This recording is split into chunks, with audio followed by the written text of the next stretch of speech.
On a windy morning in August of 1987, a convoy of trucks rolled across 6,000 newly acquired acres in western Nebraska, while dozens of local residents gathered along fence lines to watch what many believed would become the most ambitious agricultural project in county history.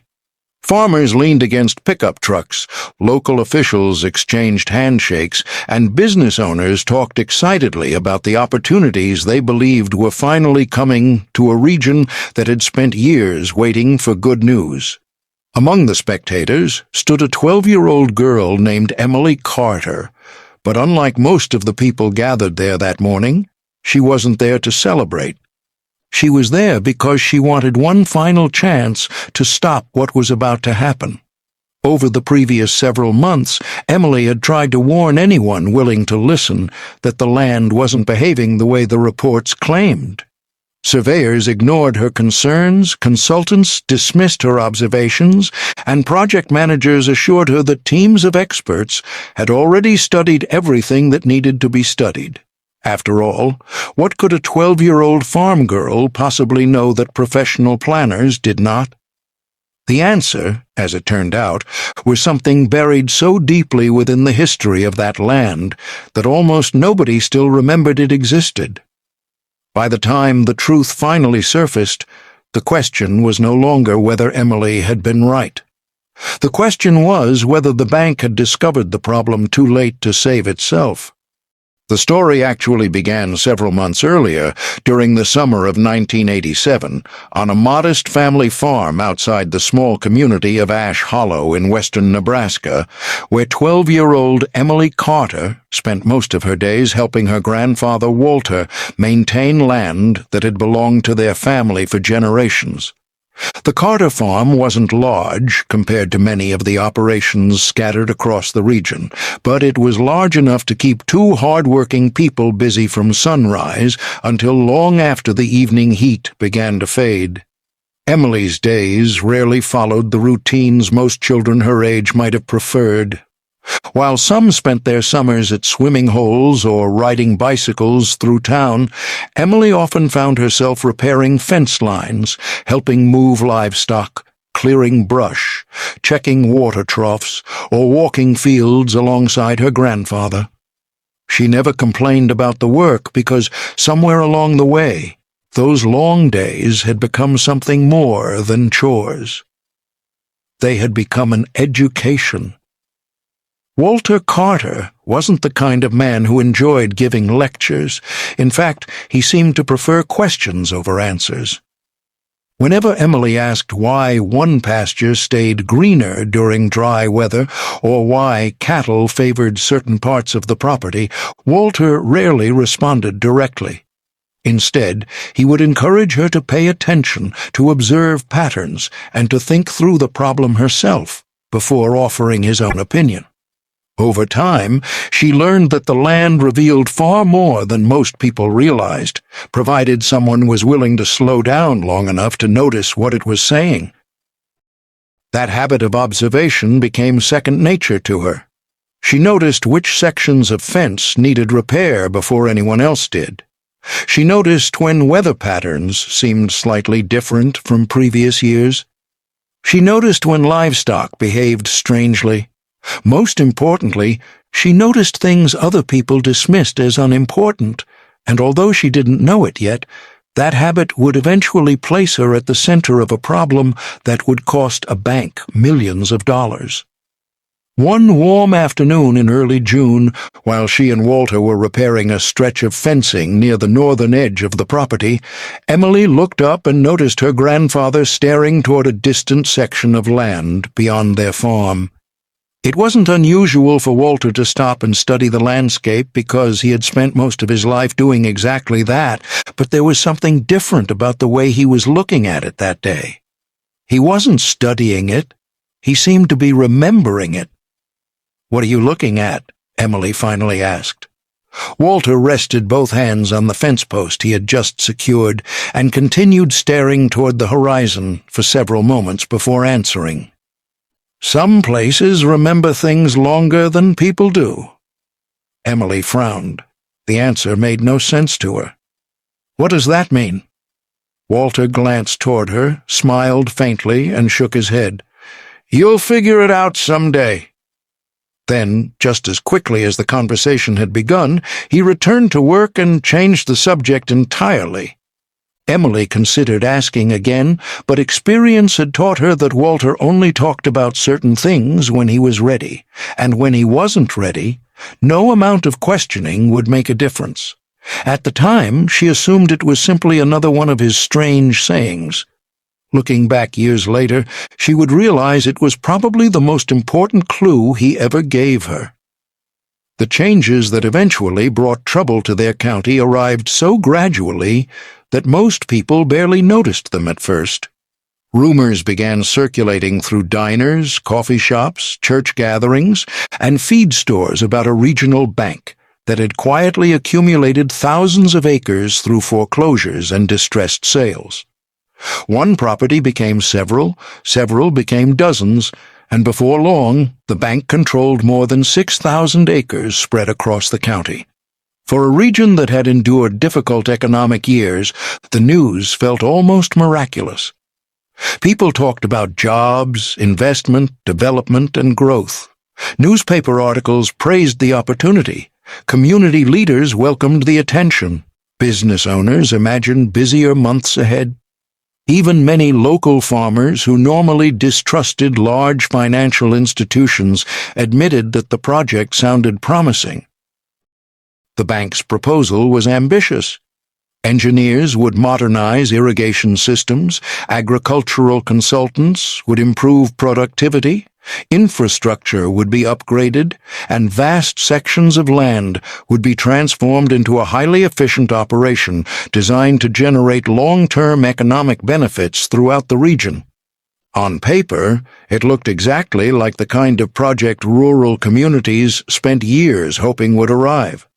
Yet, as excitement continued spreading through the county, Emily couldn't help noticing that Walter seemed to become quieter with each passing week. He never openly criticized the project, nor did he attempt to discourage anyone from supporting it, but whenever conversations drifted toward the bank's plans, he listened far more than he spoke. The contrast became increasingly difficult to ignore because, while everyone else appeared eager to discuss the future, Walter seemed preoccupied with something from the past. One evening, as they stood near the barn watching vehicles move across distant fields, Emily finally decided to ask the question that had been bothering her for weeks. "Do you think it'll work?" Walter kept his eyes fixed on the horizon. "It might." The answer surprised her because it wasn't the response she expected. "If it might work, then why do you seem worried?"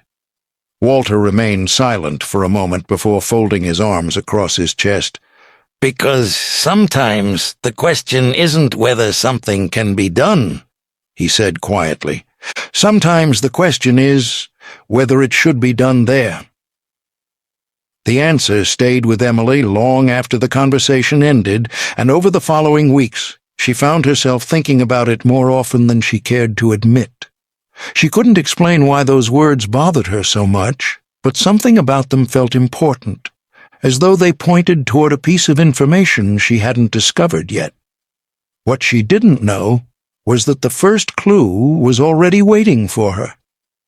By the middle of June, the bank's development project had become impossible to ignore because nearly every week brought new arrivals, including engineers, consultants, survey crews, contractors, and agricultural specialists who appeared convinced they were participating in something that would reshape the county for decades to come. Roads that once saw little traffic suddenly filled with company vehicles, while conversations throughout the region increasingly revolved around projections, construction schedules, and predictions about what the completed project might eventually accomplish. The excitement was understandable because many local families had spent years enduring uncertainty, and for the first time in a long while, people felt as though they had something genuinely positive to anticipate. Coffee shops buzzed with speculation about future land values, diners filled with conversations about new opportunities, and local business owners discussed what increased activity might mean for their communities. Optimism seemed to spread almost as quickly as the survey crews themselves. One afternoon, Emily accompanied Walter into town to pick up supplies, and while he loaded materials into the truck, she stepped inside a crowded diner where nearly every table seemed occupied by people discussing the development. Near the counter, a group of older farmers examined a newspaper article featuring an artist's rendering of the completed project, while several business owners debated how much growth the county might experience if everything went according to plan. The atmosphere felt almost celebratory, and as Emily listened to the conversations flowing around the room, she realized that most people genuinely believed they were witnessing the beginning of something historic. Yet, amid all the excitement, she noticed something that reminded her of Walter. Several of the oldest farmers were speaking very little. They weren't criticizing the project, and they certainly weren't trying to stop it, but neither did they seem eager to join the celebration. Instead, they listened quietly, occasionally exchanging thoughtful glances that suggested they were considering something nobody else had mentioned. The observation stayed with Emily throughout the drive home because it felt strangely familiar. The more she thought about it, the more she realized those men had worn the same expression she had been seeing on Walter's face for weeks. As summer progressed, survey work expanded across the newly acquired acreage. Bright markers appeared in fields, measurements were taken, and plans that had once existed only on paper gradually began taking physical shape. Then one morning, while helping Walter repair fencing near the northern edge of their property, Emily noticed a line of fresh survey stakes stretching toward a section of land her grandfather had avoided for as long as she could remember. At first, she assumed it was a coincidence, but the longer she studied the placement of those markers, the less convinced she became. Walter had always chosen different routes around that area whenever livestock needed moving, and whenever repairs were required nearby, he approached from another direction. Most strangely of all, every conversation involving that section of land seemed to end the same way, with Walter becoming unusually vague before changing the subject. Emily looked toward her grandfather and immediately saw that he had noticed the stakes as well. For only a brief moment, concern crossed his face before he turned away and resumed working, but the expression lingered in Emily's mind long after it disappeared. By that evening, she found herself thinking less about the bank's project and more about the land itself, because for the first time, she began wondering whether the project's biggest challenge wasn't something engineers had overlooked, but something older generations had never forgotten. And if that was true, then the answer to Walter's strange warning might be hidden somewhere in the past, waiting for someone curious enough to start asking questions. The survey stakes remained exactly where they were over the following days, but once Emily noticed them, she found it impossible to stop thinking about them. Every time she worked near the northern edge of the property, her attention drifted toward the same section of land, and every time she looked at it, she found herself remembering the expression that had crossed Walter's face when he first saw the markers. It hadn't looked like surprise, anger, or even frustration.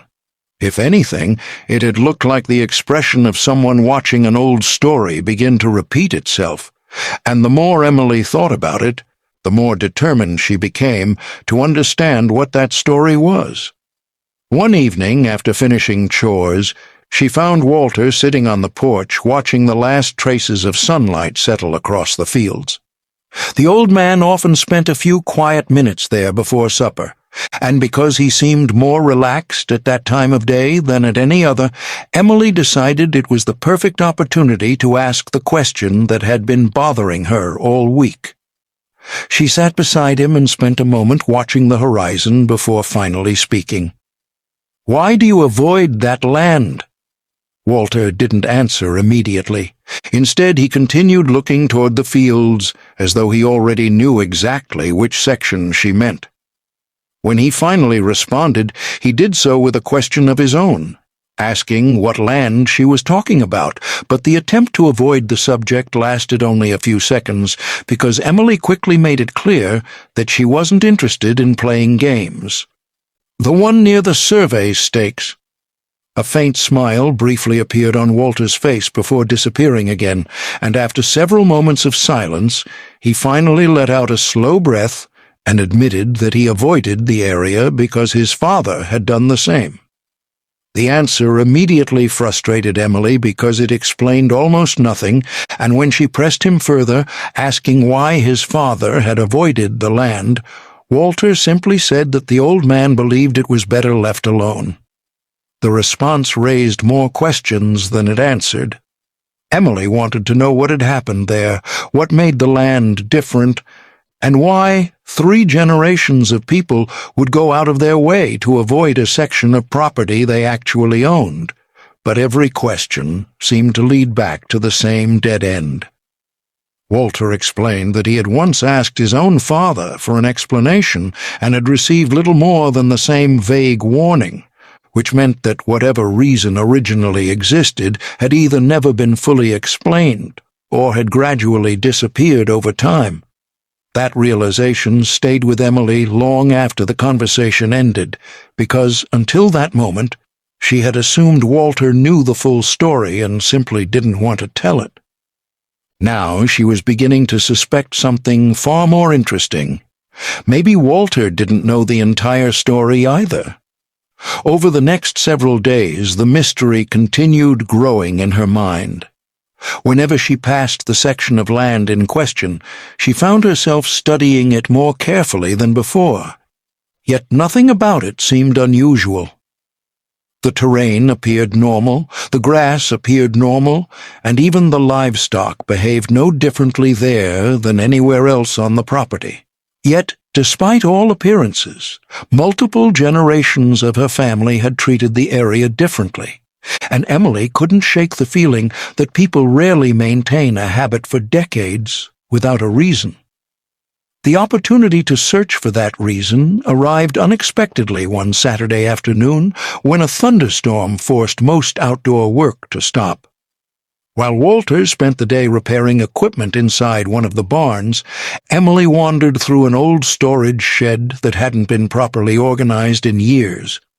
The building contained decades of accumulated history, including broken tools, outdated equipment, faded photographs, stacks of ledgers, rusted hardware, and countless boxes filled with items that nobody had touched in so long that some had nearly disappeared beneath layers of dust. At first, she wasn't searching for anything specific. She was simply curious, and curiosity had always been one of the few traits she shared with Walter in equal measure. As she moved from shelf to shelf, opening boxes and examining old records, she found herself wondering whether some forgotten piece of family history might still be hiding somewhere inside the clutter. Several hours into her search, she discovered a wooden box tucked beneath a stack of old ledgers. The box itself wasn't remarkable, but the thick layer of dust covering it suggested that it hadn't been opened in a very long time. After carrying it to a nearby workbench, she carefully lifted the lid and discovered dozens of papers inside, including tax records, receipts, personal letters, handwritten notes, and other documents that appeared to have been collected over many years. Most of the contents seemed ordinary until she reached a folded document resting beneath the others. The paper had yellowed with age, its edges were worn, and the fold marks suggested it had been opened and closed countless times over the years. When Emily carefully unfolded it across the workbench, she immediately realized she wasn't looking at a letter or a financial record. She was looking at a map. The map looked nothing like modern survey maps she had seen before. Hand-drawn lines crossed the page in several directions, sections of land had been circled in pencil, and small notes appeared throughout the document in handwriting she didn't recognize. Some markings seemed to correspond with areas surrounding the Carter property, while others pointed toward locations she couldn't immediately identify. What captured her attention most, however, was the fact that several markings appeared surprisingly close to the section of land Walter had spent years avoiding. As she continued studying the document, the map became even stranger. Certain lines didn't match modern property boundaries, while other markings appeared to follow routes that no longer existed. Some symbols seemed almost impossible to interpret, making the entire document feel less like a survey map and more like a collection of observations recorded by someone who understood the land in a way modern records did not. Then she noticed something written in the lower corner. 2 initials. J.M. The letters were small enough that she nearly overlooked them, but once she saw them, she couldn't stop thinking about them. As she stared at the initials, she found herself wondering who J.M. had been, why the map had been preserved for so many years, and how a document important enough to survive multiple generations had ended up forgotten inside a dusty wooden box. Later that evening, she carried the map into the house and spread it across the kitchen table while Walter drank coffee nearby. At first he didn't notice it, but the moment his eyes landed on the document, his entire expression changed. The reaction lasted only a second before he regained control of it, yet the brief moment was enough to confirm what Emily already suspected. Walter had seen the map before. The realization immediately energized her because it meant she was finally getting closer to the truth. "You've seen this before." Walter studied the paper for several moments before asking where she had found it, and after Emily explained that it had been hidden inside the shed, he admitted that he had often wondered what had happened to it. The response only strengthened her curiosity because it confirmed that the map was not some forgotten piece of paperwork, but something significant enough for Walter to remember years later. When she asked what the map was, Walter looked down at the faded markings and quietly explained that it was older than she thought. He went on to reveal that the document had belonged to his father, which immediately connected it to the same family history surrounding the section of land they had been discussing for days. Yet, despite recognizing the map, Walter admitted that there were still things about it he didn't understand, including the identity of the person whose initials appeared in the corner. The admission surprised Emily because it meant Walter wasn't withholding all the answers.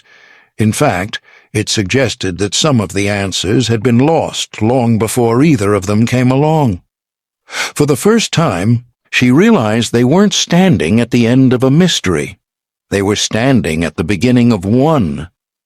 That realization became even more significant later that evening when she returned to the map and began studying it again. Near one of the circled sections of land, written in faded pencil that had nearly disappeared with age, she discovered a note so small and faint that it would have been easy to miss entirely. The message contained only 5 words, yet those 5 words immediately transformed the map from an interesting family artifact into something far more troubling. The note read, "Do not repeat the mistake." There was no explanation attached to the warning, no description of what mistake had occurred, and no indication of who had written it. Yet, as Emily traced her finger across the faded pencil marks, she noticed something that caused a chill to run through her. The circled section wasn't located somewhere far away from the bank's development project. It was located directly inside it. And as the realization settled in, Emily found herself wondering whether the mystery hidden within the map wasn't simply connected to the land's past, but to something that had already happened there once before and might now be happening again. The discovery of the map changed the way Emily looked at the project, but it didn't immediately provide any answers. If anything, it complicated matters because she now possessed evidence that something important had happened in the past, without possessing enough information to understand what that event had been. The warning written on the map continued occupying her thoughts, yet every attempt to connect it to something tangible left her with more questions than conclusions. Meanwhile, the bank's project continued moving forward at an impressive pace. Construction crews completed improvements faster than expected. Irrigation systems began operating across large sections of the property, and local newspapers increasingly described the development as one of the most successful investments the county had seen in years. Every few weeks another positive update seemed to appear, and with each passing month, the confidence surrounding the project grew stronger. By the end of summer, many of the predictions made by project managers appeared to be coming true. New jobs had been created, local businesses reported increased activity, and sections of land that had once been underutilized were producing results that impressed both investors and agricultural consultants. The project wasn't merely functioning. In many respects, it seemed to be outperforming expectations. For Emily, that success created an uncomfortable problem. She still thought about the map, the initials in the corner, and the warning written beside the circled section of land. But the more successful the project became, the harder it was to imagine that some forgotten note from decades earlier could possibly matter.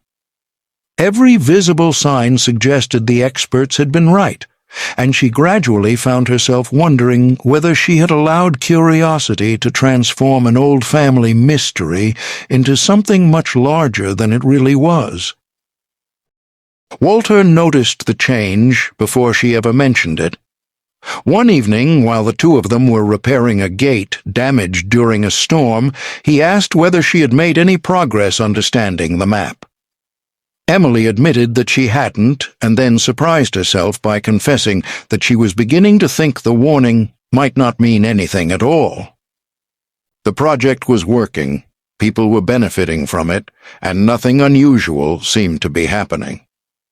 Walter listened without interrupting and continued tightening a bolt before responding.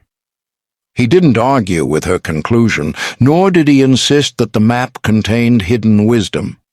Instead, he simply reminded her that the absence of a problem today didn't necessarily mean the absence of a problem tomorrow, a response that felt frustratingly similar to many of the answers he had given throughout her life. Emily wanted certainty. Walter seemed content with patience.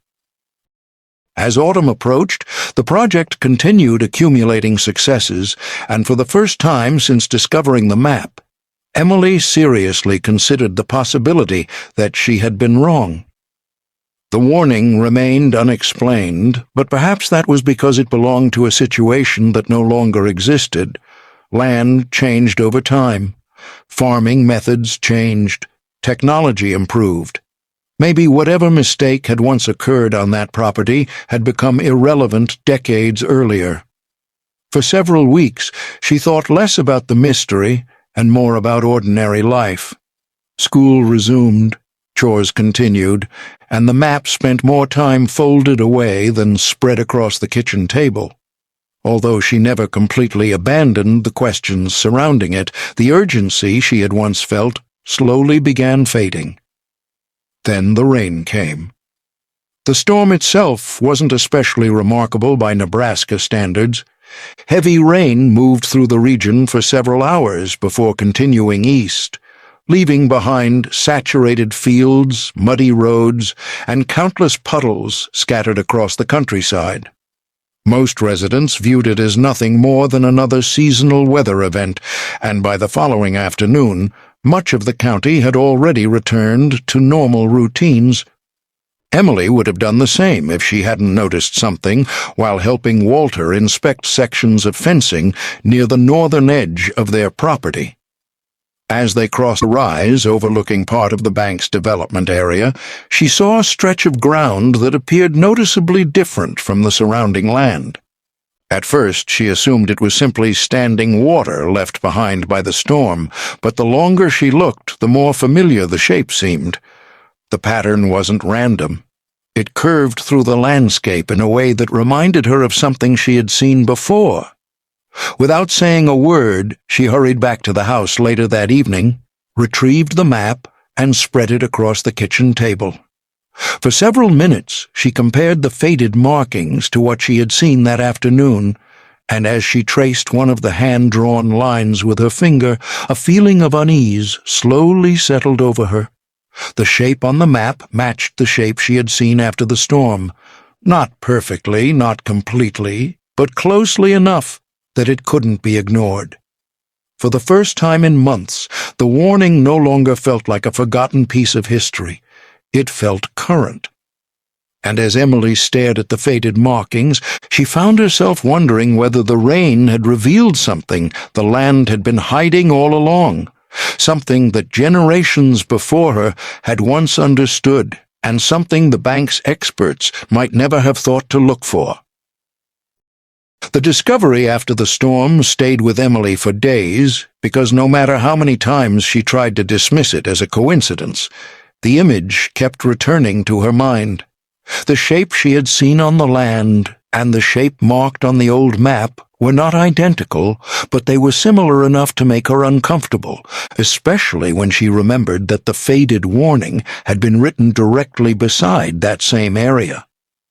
Rather than immediately telling anyone what she thought, Emily decided to learn more.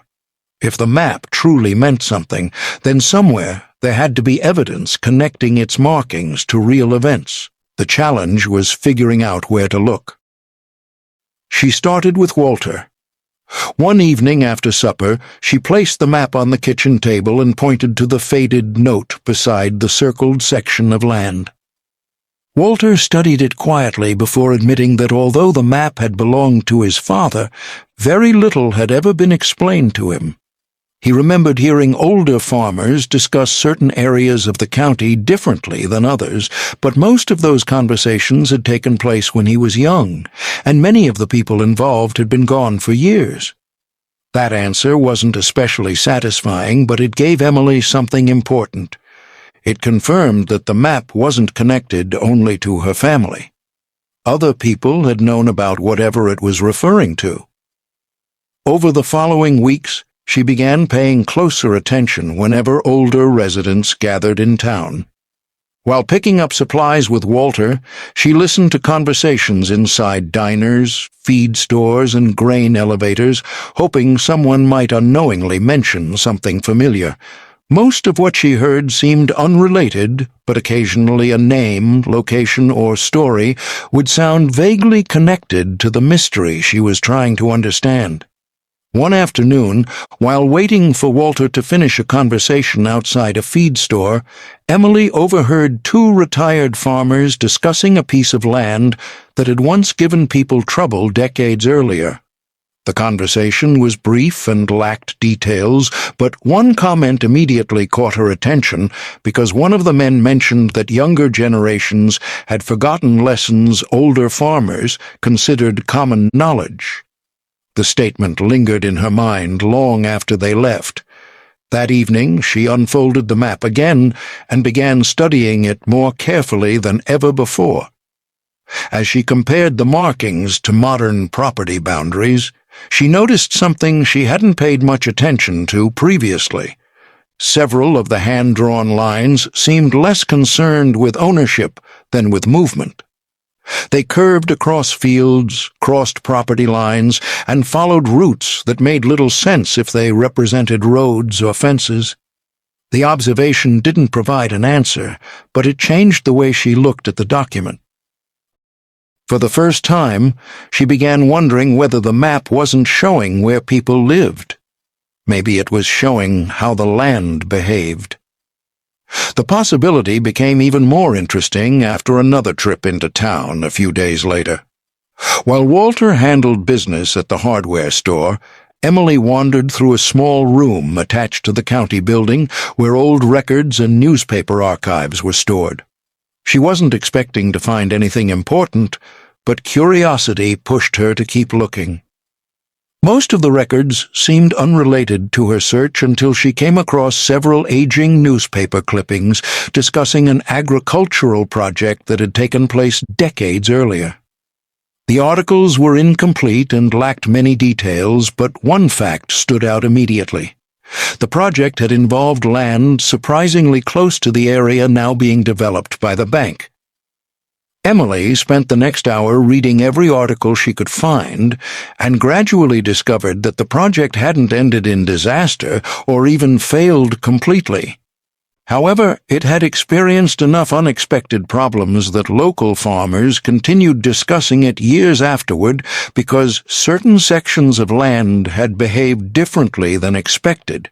Construction plans had required revisions and costs had increased far beyond original estimates. None of that proved the old map was connected to the project, but it was enough to convince Emily that the warning deserved to be taken seriously.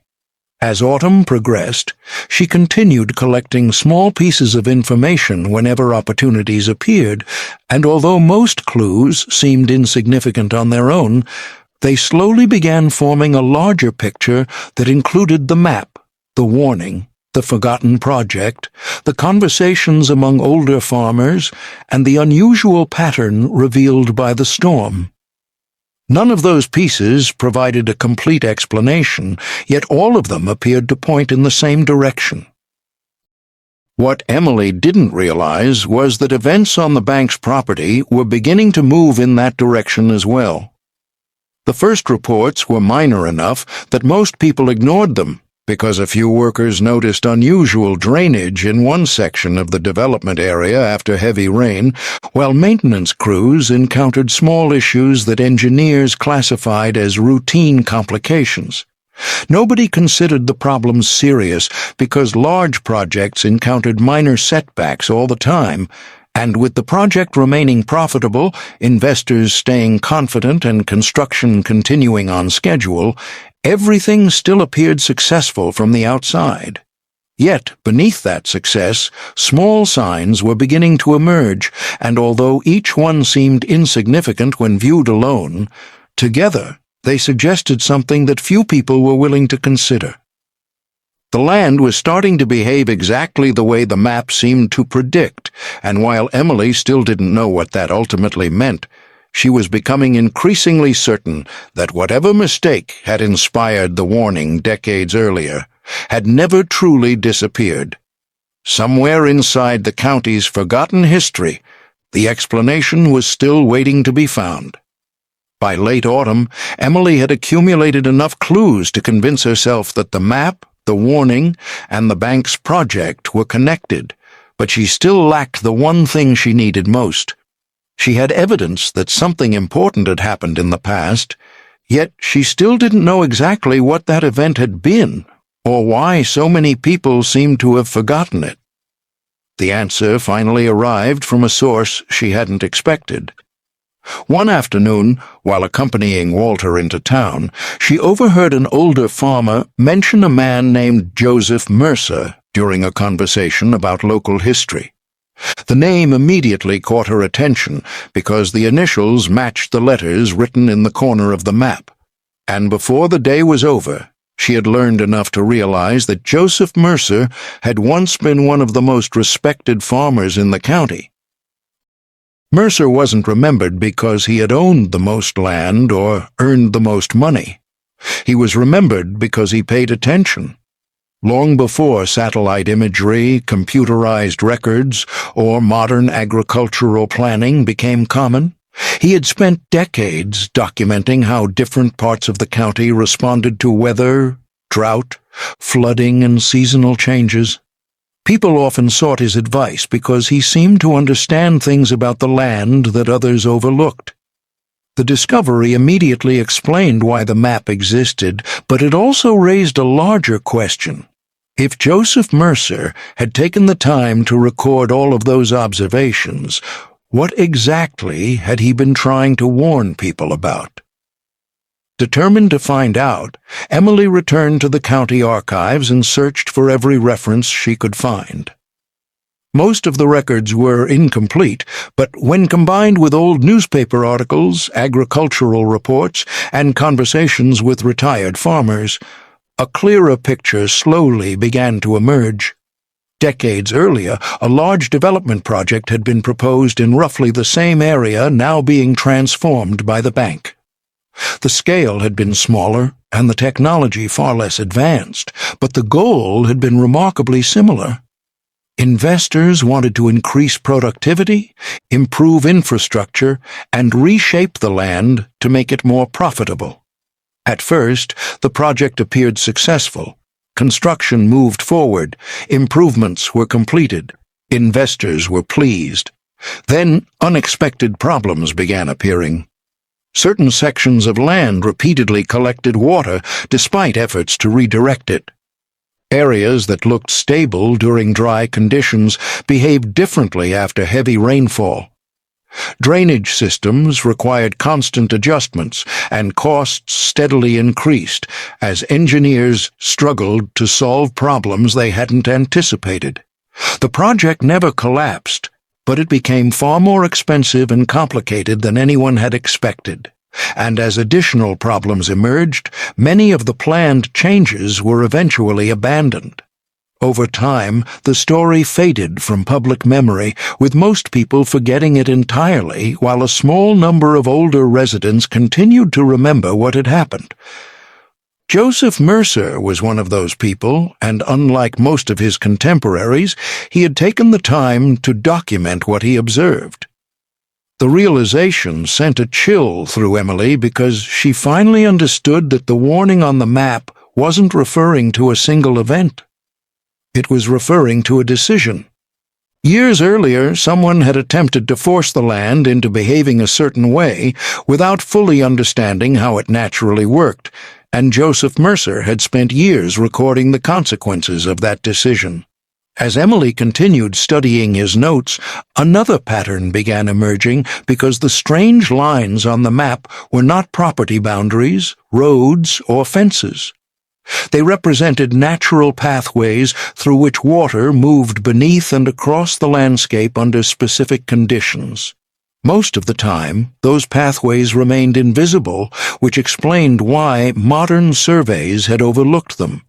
But under the right circumstances they reappeared, revealing patterns that older generations had once learned to respect. With that understanding, the storm from several weeks earlier suddenly made sense, because the shape Emily had seen on the bank's property wasn't random at all. It matched one of the pathways marked on the map, and for the first time she felt as though she wasn't chasing disconnected fragments anymore. The clues were beginning to connect, and the more they connected, the more concerned she became. What troubled her most was the fact that the bank's project was still expanding. New construction continued, additional infrastructure was being installed, and nobody seemed aware that the land beneath them might be behaving according to rules that existed long before the project itself. The situation became even more alarming as reports of unusual drainage problems began increasing because issues that had once been dismissed as minor complications were now appearing in multiple locations. Although engineers continued treating each problem as an isolated incident, Emily could see a larger pattern taking shape. And that pattern looked remarkably similar to the one Joseph Mercer had documented decades earlier. The map had revealed the pattern, Joseph Mercer had recorded the pattern, and now the land itself appeared to be repeating the pattern, yet nobody involved in the project seemed to recognize what was happening. By the time winter approached, Emily had become convinced of something she would have considered impossible only a few months earlier. The warning on the map was not describing a problem that might occur someday. It was describing a problem that had already begun, and unless someone uncovered the full truth soon, the county was about to learn exactly why Joseph Mercer had written those 5 words all those years earlier. Winter arrived with enough cold weather to slow portions of the project, but it did little to slow the growing number of questions surrounding the land. What had once been treated as a handful of isolated complications was becoming increasingly difficult to dismiss because drainage issues continued appearing in multiple locations. Maintenance costs were rising, and engineers found themselves revisiting sections of the development they had already considered finished. None of those problems seemed catastrophic on their own. Large agricultural projects regularly encountered setbacks, adjustments, and unexpected expenses, which is why most executives remained confident that the situation was under control. Whenever concerns were raised, they were usually met with explanations that sounded reasonable enough to satisfy investors and local officials. Additional work was scheduled, modifications were made, and construction continued. Yet beneath those routine explanations, a more troubling reality was beginning to emerge. The problem wasn't that engineers were failing to solve individual issues. The problem was that new issues kept appearing in different places, often in ways that seemed unrelated, until someone stepped back and looked at the entire development as a whole. A drainage problem in one location was followed by soil instability in another. An area that performed well during dry conditions behaved very differently after periods of heavy moisture. Certain sections required repeated adjustments despite having passed earlier inspections. Viewed separately, none of those situations appeared unusual. Viewed together, they began forming a pattern. Emily recognized that pattern long before most people involved in the project because she had spent months studying Joseph Mercer's map and comparing it to the reports she heard circulating throughout the county.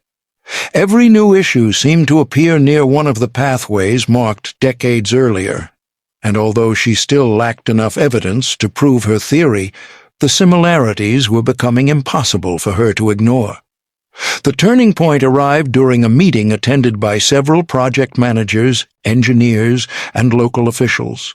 News of recurring complications had finally grown significant enough that additional reviews were ordered, and as teams began examining larger sections of the property rather than individual problem areas, they discovered something unexpected. The affected locations were connected. At first, the connection seemed insignificant because the distances involved were considerable, but the more data engineers gathered, the harder it became to explain the relationship away. Areas experiencing problems appeared to follow routes remarkably similar to the pathways Joseph Mercer had recorded decades earlier. For the first time, the possibility emerged that the issues were not separate failures. They were symptoms of the same underlying condition. The discovery triggered a deeper investigation, and that investigation eventually led engineers toward a conclusion few of them had considered when the project began. Beneath portions of the development existed a natural system that influenced how water moved across the landscape during specific weather conditions. Most of the time, the system remained hidden, which explained why it attracted little attention during surveys, but under certain circumstances it became active enough to affect large areas simultaneously. Suddenly, many of the project's unexplained problems started making sense. The unusual drainage, the recurring maintenance issues, the areas that behaved differently after storms, the repeated need for modifications. Each problem had been treated independently because nobody realized they were connected. What the experts eventually discovered was not that their reports were wrong. The reports accurately described the land as it appeared during the conditions under which it had been studied. The problem was that the reports did not contain decades of observations gathered by people who had lived on the land long enough to witness how it behaved under every possible condition. That realization changed the nature of the investigation. The question was no longer whether something unusual was happening. The question was whether someone had already documented the answer years earlier. By early spring, that question led project officials toward records that had largely been forgotten, including some that traced directly back to Joseph Mercer. As those documents were reviewed, engineers found descriptions of conditions remarkably similar to the ones they were currently experiencing, and with each new discovery, it became increasingly clear that Mercer had not been recording random observations. He had been documenting a recurring pattern.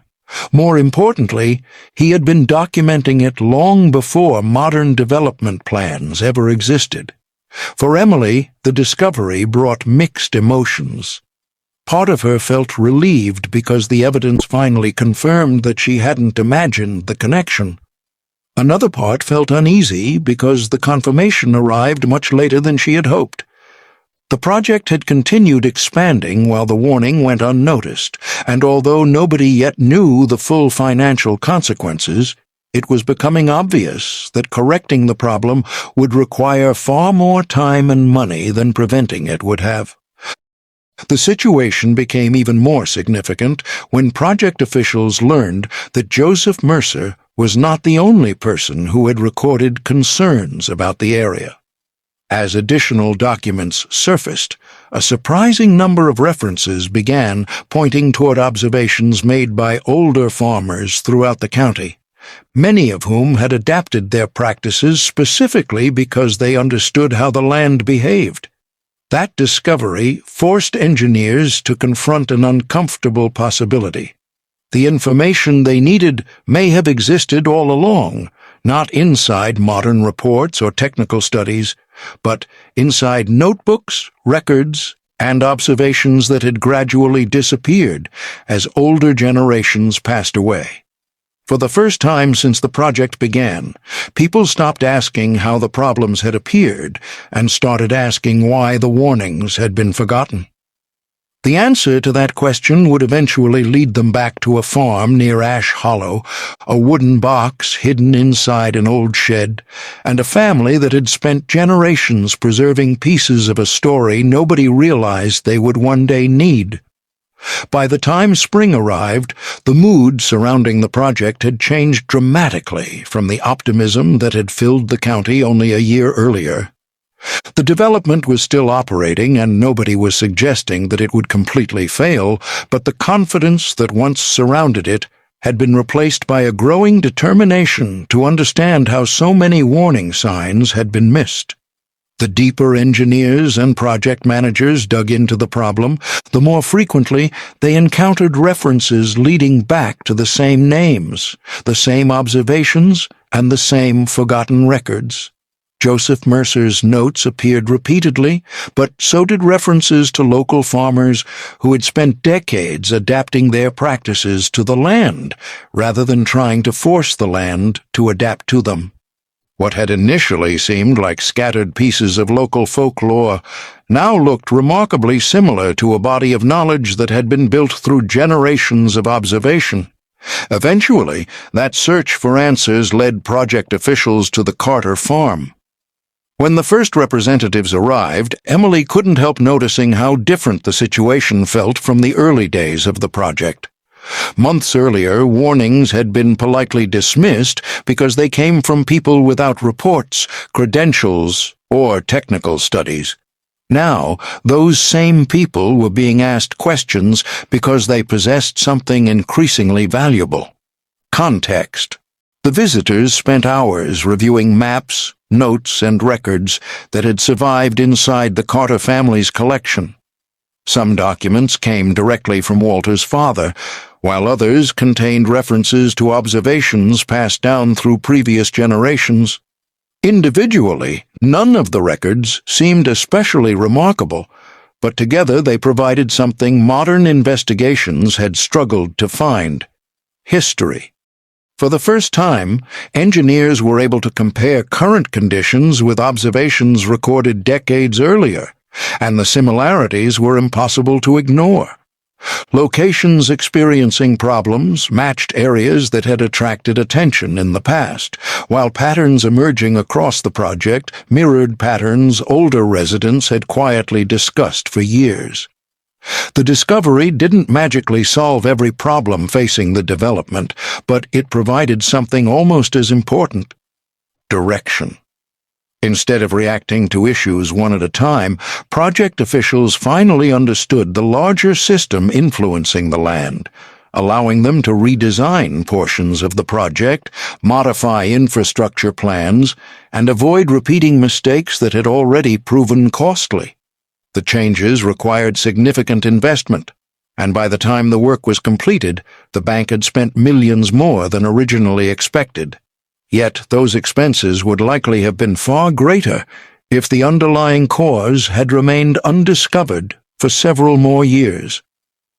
As news of the investigations spread throughout the county, conversations began changing as well. People who had once viewed the old records as little more than interesting historical artifacts started recognizing their practical value. Farmers began preserving notebooks that might otherwise have been discarded. Families started organizing records that had been sitting untouched in attics and barns, and local residents became increasingly interested in stories that previous generations had considered too ordinary to save. For Emily, the most surprising part of the entire experience wasn't that the project had encountered problems or that Joseph Mercer had been right.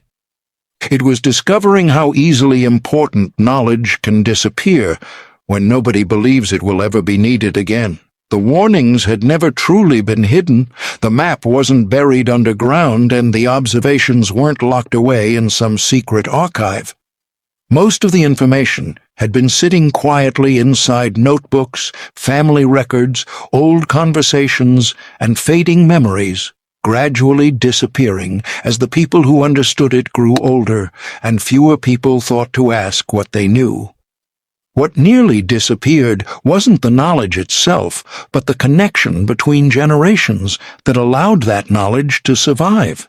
Years later, people would still talk about the 6,000-acre project, not because it had nearly become a financial disaster, and not because engineers had made mistakes, but because it reminded the county of something that is easy to forget in an age of technology, data, and increasingly sophisticated systems.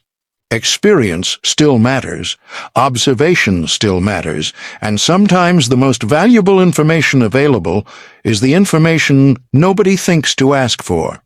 The bank eventually completed the redesigned portions of the project, the development continued operating, and many of the problems that once threatened its future were brought under control. Yet, the lasting legacy of the project had less to do with farming or finance than with a lesson that extended far beyond either one. Emily had not outsmarted a room full of experts. Instead, she had asked a question nobody else thought to ask, followed clues that others overlooked, and helped reconnect a community with knowledge it was in danger of losing forever. Because in the end, the most valuable thing hidden beneath those 6,000 acres wasn't water, soil, or money. It was knowledge, and once knowledge is lost, finding it again can become the most expensive lesson of all. If you enjoy stories about ordinary people, forgotten wisdom, and the moments when experience proves just as valuable as expertise, consider subscribing to The Last Acre. And before you go, tell us where you're watching from in the comments below. We'd also love to know if your family ever passed down a piece of advice, local knowledge, or a lesson that later turned out to be right. Those are exactly the kinds of stories worth preserving. Thank you for spending part of your day with us here on The Last Acre, where every acre has a story.